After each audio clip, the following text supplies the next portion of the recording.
is Ryan Miller, and for the past 15 years, I've helped hundreds of people to raise millions of dollars for their funds and for their startups. If you're serious about raising money, launching your business, or taking your life to the next level, this show will give you the answers so that you too can enjoy your pursuit of making billions. Let's get into it.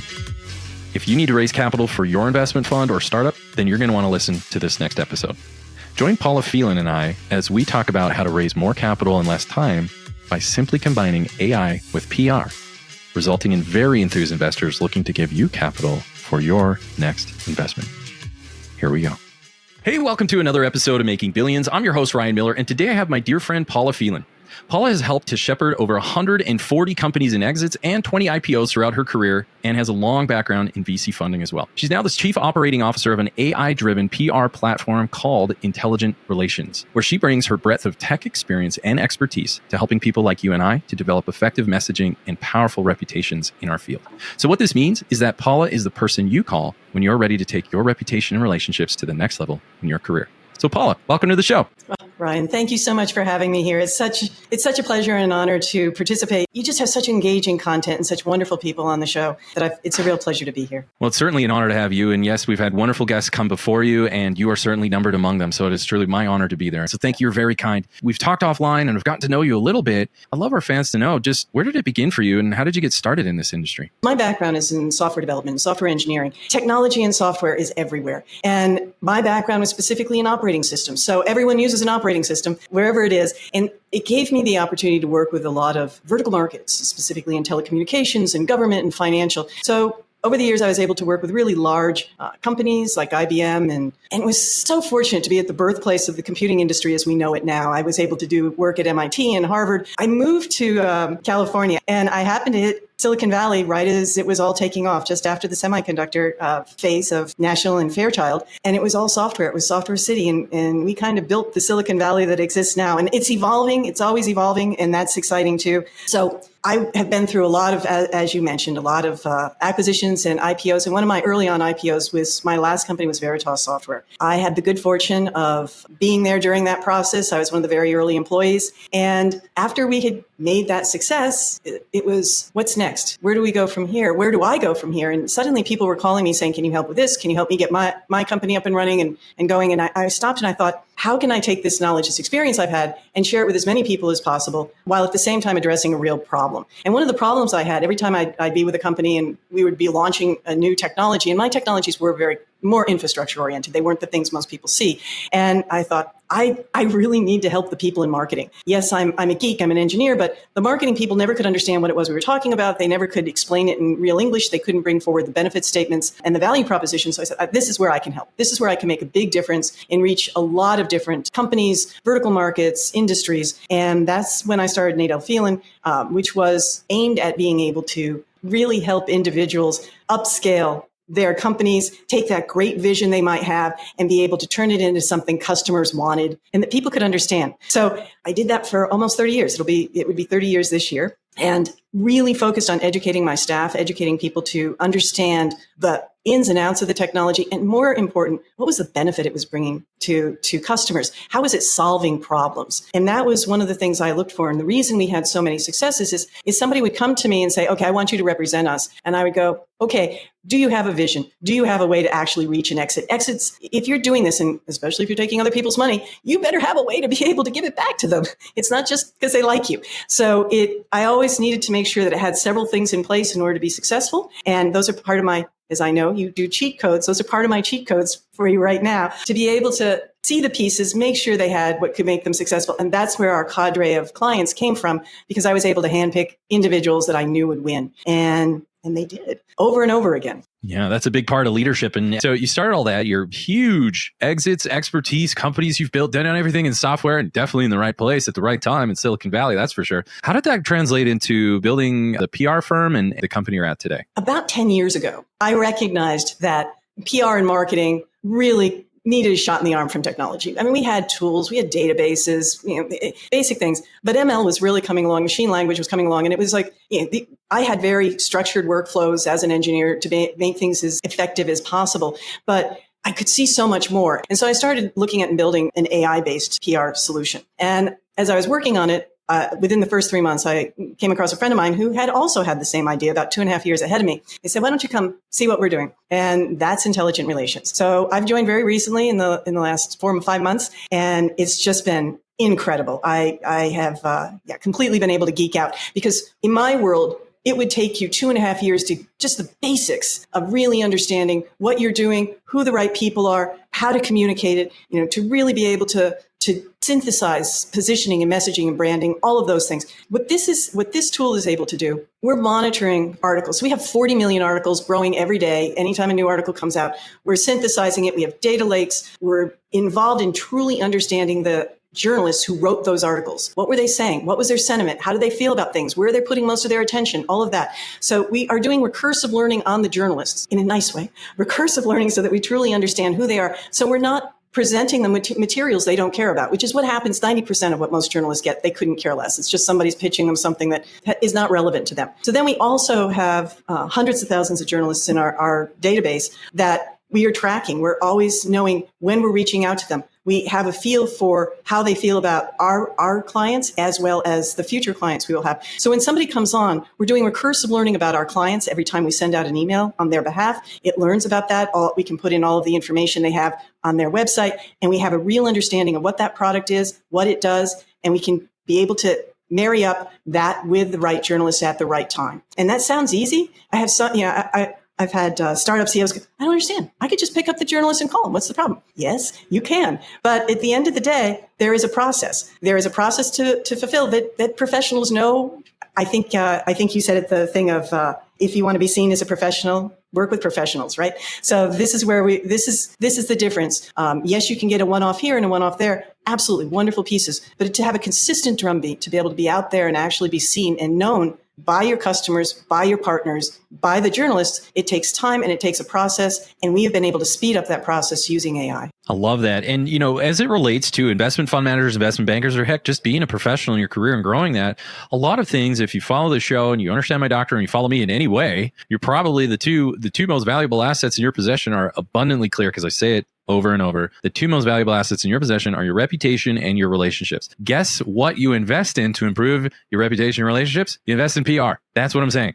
So it's nice to have those things, and they both start with R, and it's catchy and all that stuff. None of that matters, what I'm saying, because everybody's like, hey, that's nice to hear. But on this show, we talk about how. Right now, Paula and I are telling you how to grow your reputation and your relationships. How that's done is PR. And so Paula and her team have created a phenomenal tool to help you in that PR, but more importantly, to help you in reputation and relationships. Let me take it one step further. The reason why, so now that we know what matters, we have a very good sense, and we've just begun with Paula on how to build what matters. But the other thing is why? Why should I care? And I think that also matters, and we should talk about that. So very quickly, why you should care if you get me on the phone or Paula on the phone, and I think Paula would agree, but I don't want to put words in your mouth. Why you should care is because if you're in the investment game, you're trying to raise money for a multifamily real estate project or your new tech company. It doesn't matter. Trying to raise money. People who invest in early stage companies, they bet on the jockey more than the horse, meaning the founders more than the company. I'm not saying they don't consider the value of the company. Of course they do. There's just not much of one in the early days. It's mostly you. And so we focus on building pitch decks. We focus on doing all these things, and we talk about the company. You do need to talk about it. But the one thing that gets missed, I'm afraid, is that the thing that investors are really putting a lot of emphasis on is you and how you show up. Because let's be honest, Paula, I'm sure you've done it. I have. When you get pitched, you Google the founder. And is there pictures of you chugging a 40, doing wild stuff? It's okay. No judgment. But we're just saying how you show up, you should put as much attention into your PR, because that essentially, my friends, is your pitch deck of yourself. And people like Paula and her entire team spend countless hours trying to help you represent yourself so that when an investor Googles you, they're going to like what they see. Is that a fair statement, Paula? It's absolutely. And oh, by the way, when they Google you, they have to find you. They have to be able to find you and your company. And so many people will just blow off PR in the beginning because, we're too small, we don't have the money, whatever it is. But if you don't have it, it makes it a lot harder to get investments. I mean, I've been through this experience recently where the organization had brilliant technology and brilliant founders, and we were looking to raise large amounts. But it was an uphill battle because nobody had ever heard of them. They'd been working in the background on very, very complicated deep tech for a long time and had great reputations. But the problem is, on this side of the world, when it was an academic, that on the side where it was real business, nobody could find them. So it made it very hard. So suddenly you're coming from this behind place and trying to convince people, no, we're real. It's serious. Even small investors, family and friends. At that point, people need to be able to find you. They need to be able to know what it is, what you stand for, and what's the vision of the company. Wonderfully said. And, speaking of that, let's take it even further, Paul. We're just warming up. Paul and I are just getting started. So, Paula, you with your wonderful, huge brain and PhD and all these wonderful things that you've done for yourself. I mean, I could do a whole show on all of your accomplishments, but we're here to serve the people around the world. Both Paula and I take that very personal. It's on our mission to help as many people while we still got breath in our lungs. So that being said, we've connected offline, folks. So with that being said, Paula, I'm wondering, is there, 3 or so things that you can think of with your vast experience of helping 140 companies exit and 20 IPOs and so many more things that you've done even in between? With all that experience, I'm wondering if you can share maybe 3 things or so that you found most helpful in business, investing, or even PR. When I would evaluate a company, somebody would come to me and say, why don't you do this? There were 5 things I looked for. The company had to have a vision. I just heard a podcast, Mark Andreessen. He was asked, what do I look for when I invest? And I couldn't believe it when he said, number 1, vision, because it's the vision that's going to carry you from the beginning to the end. If you can't articulate what your vision is, what you're trying to do, nobody's going to buy in either. And it can't be changing all the time. I mean, things will change in terms of customers maybe or vertical markets, but what is your vision? What are you trying to accomplish? What good are you doing? What is the benefit that you're bringing forward? And then how do you interpret that into technology? How do you bring that into a product? So what is that going to look like, or service, or whatever it is that you're working on? That vision has to carry through. That has to be the through line that follows you for your company for the rest of time. 5 things. You only need 3 to be successful. So you get 5, but vision is really important. And I don't think you can get away with not having it as one of the 3. The other is a team that respects each other, that actually, they don't have to be best friends, beer drinking buddies, nothing like that, but they have to have respect for where each person has come from, what their experience has been, and what they contribute to the overall organization. That's really important. And usually sales is the person who stands out there. If you've got a strong salesperson who can often be a strong personality, which is a good thing, but can they work with the rest of the team? Because otherwise this is going to be an issue. The other thing is marketing and PR. You can't do it without marketing and PR. If nobody knows about you, the tree in the forest thing, what good is that going to be? CEO is incredibly important for CEOs with strong leadership. And this is a rare person to find, but CEOs with real leadership that respect their company and the team. They respect their technology and they respect the team that's putting it together, and everybody from the people emptying the garbage, which is usually the CEO in those first couple of months, to the people who are coding or selling the product. All of these people have to be heavily respected, heavily recognized, and acknowledged. And being a CEO is hard. It's just hard. It's isolating. You're alone. There's a whole lot you can't share with your team because you can never worry them. All those worries belong to you. It's the number one thing when I recognize a CEO who doesn't have the credentials yet. They'll blame things on the customer or their staff or whatever it is. And no, it's you. There's nobody else to blame but you. It's a tough job, but it's also very rewarding. And the 5th one, which is really important to this show, is capital. You can't live without capital. I don't care where it comes from, but you have to have capital. You can't be this constant worry. And those 20 IPOs I've done, I asked every CEO after we were done, after we rang the bell wherever we were in whatever country, and I'd say, what do you wish you had done different? Now that we've gotten here, this was the goal. Almost all of them, this was the goal. What would you have done differently? And without exception, every one of them said, I wish I went and got more capital, or capital sooner, or more capital than when I asked for it. I underestimated my capital needs. There's nothing else you take from this. Recognize that. Bootstrapping, nice idea. And I have a dear friend who did go public. And the other day he gave me this example of, no, VCs are people who hijack you and put you in the trunk of your car. I don't feel that way. There are wonderful VCs out there that I've worked with over and over who really do care about the products and the people, and they try to do a lot of mentoring. I think that's what you're looking for with your VC, somebody who's a true partner in this process. But once you have that, your VC money validates that somebody else has done due diligence and they believe in you enough to give you cash that they are responsible for, that somebody gave them, and they have to explain why they gave it to you. Another reason why you want PR, because they have to explain to their LPs why they gave you that cash. So having a little bit of coverage out there helps them along too. So again, any one of the 3, I strongly suggest vision. No, vision is an absolute. I'm sorry. You got to have vision. Capital's pretty important in there too. So without it, it gets really hard. Bootstrapping is doable, but it is a tough road. And more often than not, I've seen people get bypassed who had the original idea, who were brilliant. Somebody came in with a lot of money and just overtook their space. Man, I love that. And to that 5th point of the capital, you're right. We all like it. And folks, I had to mute the mic from laughing so hard about the guy who talked about venture capital. That was hilarious. Sounds like someone I want to meet. So But in all seriousness, vision, capital, good team, marketing, PR, and obviously solid leadership. Those are 5. And from Paula's vast experience, she's saying if you got 3 of the 5, you're going to be fine. If you get 5 out of 5, even better.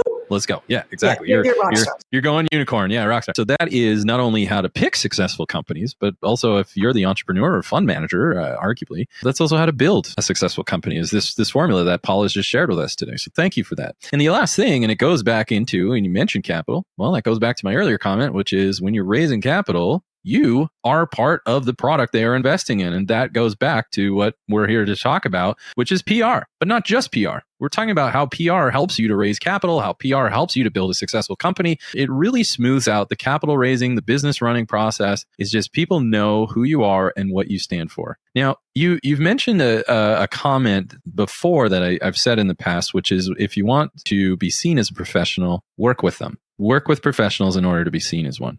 I'm wondering if you can expand on that. What does that mean to you, and how does that relate to PR for startups and emerging funds? All right. So often, and especially on the technology side, people think PR people are fluffy folks. We don't spend enough time understanding the technology. We are just high level and go to parties or whatever. People have really interesting concepts about PR. But it was a while ago. It was Fortune. It came out with a list of what are the most stressful jobs to have. And PR tied with pilots. And I thought that was an interesting combination.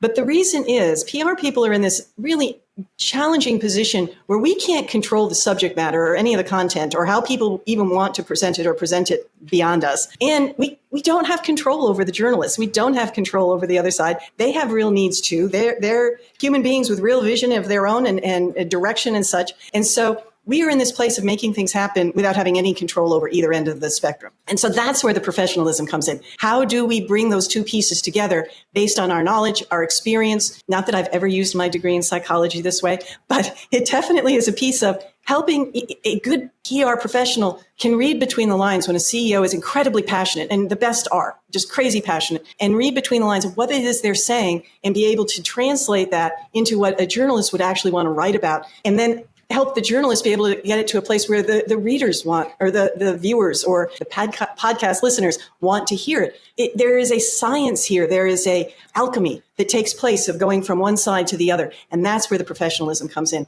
And junior people, unless they are incredibly special, very, very rarely know how to do that. It takes a decade, a minimum of a decade, to be able to do it effectively. Man, so working in those areas, being forced to adapt in all of those areas. So there's certainly some, just like all things AI, it's disruptive in a positive way. It's really, because typically great technology like this and the technology you're working on, one of the cool, hey, I'm a VC, admittedly, but I like to think I'm one of the good ones. The great thing about disruptive technology, the right ones, is it's creative, destructive. It produces a lot more value. So it's not about destruction, even though they throw that name in there. It's about value creation and destroying things that maybe weren't as valuable anymore, and making way for new valuable things. And that's exactly what we've done, or you have done with this technology and PR and throughout the rest of your career. I mean, this isn't the only thing you've ever done. You've done a ton. And so you're very familiar with the creative destructive process, as well as new technologies that are helping to make way for more value to provide it to end users. So there's that traditional way that you spoke of, and then there's the new way of cost effective and using technology, new technology in an old industry to really amp up the value that people raise. And in our field, the value created typically results in more investors, better capital. And so creating that PR to enhance your reputation relationship, but in a way that leverages the latest technology to create more value,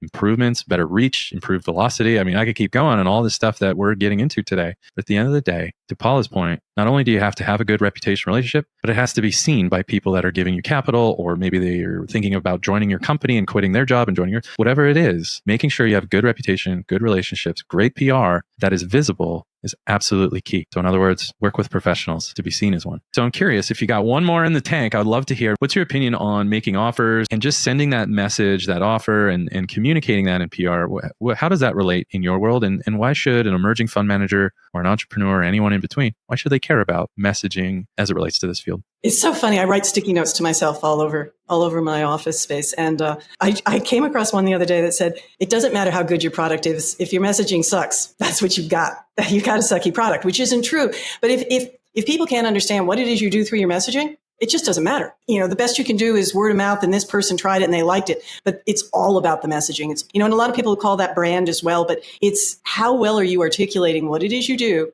and bringing that forward. The third item would be, I watch CEOs, I watch management teams struggle to say, no, this thing is great and it really can do all these things. And if people only understood, or they were smarter, or whatever it is that they feel that's keeping them from that huge success, the way that I express it to them, and this goes back to even if you're raising funds, whatever it is, what do you care about? When you're not trying to convince somebody or make money, you're talking to a family member, you're talking to an old friend, and you find yourself talking about the company or the product, or what is it that gets your heart racing? When do you start talking fast? That's what I try to find. That's what I want to bring forward. It's what is the heart in your business? What is it that when you're out there and you're doing a demo, where are you getting jazzed? I need to take that from you and turn it into messaging that everyone can understand, and everyone in your ecosystem. So it's not just your potential customer, but it's your partners, it's in your investors and your potential global partners. Because in my world, all software is global. At the end of the day, it's all global. We are a global community in the software industry. And so how is this going to be received elsewhere? Do we have messages that can expand globally as opposed to in a very succinct, small pond? Thinking big, taking that heart place and expanding on it, clarifying it. And it may sound simple, but it goes back to the vision. Your vision is what's going to get you to the end of the road. And that end of the road only starts another road, of course, by the way. It will get you to where you want to go with this company, this technology, this investment, and be able to see you through. And isn't that what life is? To have that joy? Because that's what you're talking. You're trying to express and share the joy you have about whatever it is that you've created, because it is a creation. You're bringing something new into the world here. That's how we help. We help make sure everyone can share in your joy and really understand it. I love that. You're reminding me of my early days when I was an executive. Technically, I still am, but there was a fairly popular CEO, historical figure in the U.S. called Peter Drucker. He had some good nuggets and done some wonderful things in business. And one of the interesting things, which blew my mind, and I never forgot about this, is he has a saying that says, "Culture eats strategy for breakfast." That was a very interesting quote from someone who, whether you like him as a person or not is irrelevant. It's hard to dispute his accomplishments, because all you hear, right, from executives and MBA school and Harvard Business Review and a lot of these things, I'm overgeneralizing, but you hear everything is about strategy. And then this legendary CEO, talk about strong leadership, comes in and says, well, yeah, that's good unless you have garbage culture. And then if you don't have great culture, good luck pulling off a strategy when people are, backbiting and the teams can't get along. And you have weak leadership who's really a manager, and even worse, a micromanager, and there's really no leadership. There's so many areas. And this is why Paula is like, being a CEO is not an easy job. It's constantly dealing with these things. And her and I both know this. But one of the things to consider, I'm just putting my spin on what Paula has said. And I've worked on my own messaging as well. I'm by no means a PR expert, but I've had a few wins. And from my perspective, the thing, and you brought it out, is you say,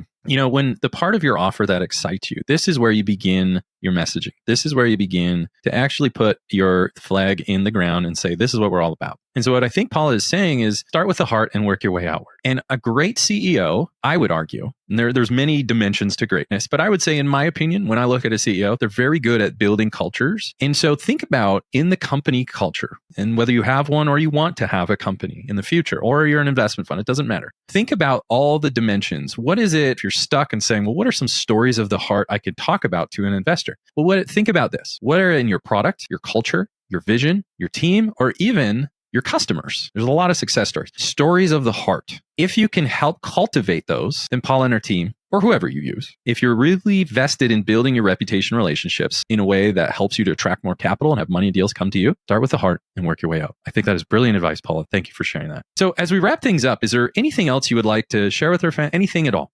No, what a pleasure it's been to be here. An absolute pleasure, and to meet you. And oh, by the way, it was our platform that introduced you and I together. So I wouldn't have found you otherwise. So there it is. Well, that's awesome. Turns out even the robots are taking notice now. So an AI right. And all these things. So that's one really smart AI you built, if I do say so myself.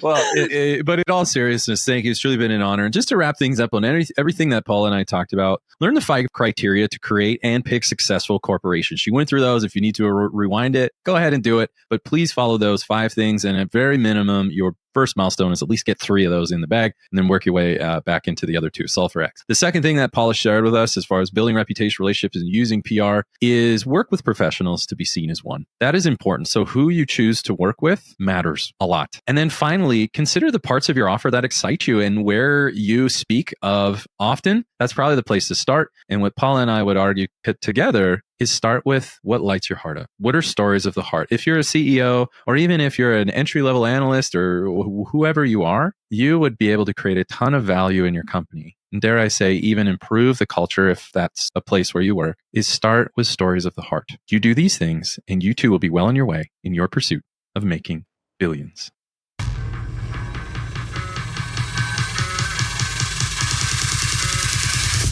Wow, what a show. I hope you enjoyed this episode as much as I did. Now, if you haven't done so already, be sure to leave a comment and review on new ideas and guests you want me to bring on for future episodes. Plus, why don't you head over to YouTube and see extra takes while you get to know our guests even better. And make sure to come back for our next episode where we dive even deeper into the people, the process, and the perspectives of both investors and founders. Until then, my friends, stay hungry, focus on your goals, and keep grinding towards your dream of making billions.